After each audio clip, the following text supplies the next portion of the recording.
The Middle East woke up to a moment that could reshape the entire region. Missiles streaking across the night sky, sirens screaming through the Gulf cities, and a sudden realization spreading across capitals that this war is no longer limited to just two countries. After a series of Iranian missiles and drone strikes shook the entire region, anger exploded across the Gulf. In Doha, loud blasts were reported as air defenses scrambled to intercept incoming projectiles. People rushed indoors, airports, they briefly halted the operation, and security forces flooded the key area. For many in the Gulf, this was a shocking moment.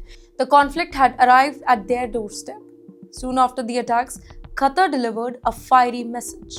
Officials warned that Iran would have to pay a price for launching strikes towards Gulf territories and endangering the civilians.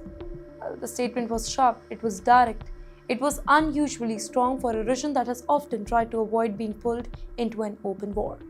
But Qatar was not alone here. One by one, powerful Gulf nations began to line up against Tehran. Saudi Arabia, United Arab Emirates, Bahrain, Kuwait, Jordan issued statements condemning Iran's missile campaign. Together with the Gulf Cooperation Council, these countries described the attacks as a dangerous violation of sovereignty that could ignite a wider war across the region. Well, behind the scenes, another powerful player is watching closely.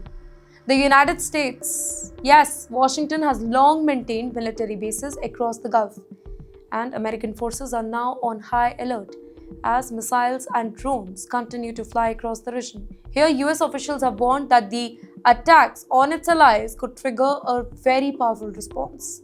Well, the crisis erupted after joint strikes by the US and Israel targeted key Iranian military sites, an operation that reportedly killed Iran's supreme leader, Ayatollah Ali Khamenei.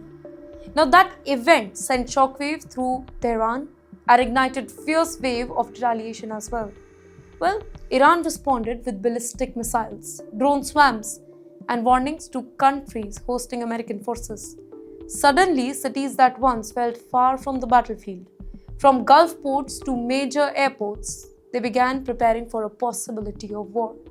And now the entire region stands at a dangerous crossroad. Sunni-led Gulf states that once kept their distance from Israel are suddenly finding themselves on the same side of a growing confrontation with Iran. Here, military analysts are tightening defense. They are activated, and leaders across the Middle East are scrambling to prevent the conflict from spiraling out of control. The question echoing across the region tonight is simple but terrifying. Will this remain a contained conflict, or is Middle East now sliding towards a full-scale regional war?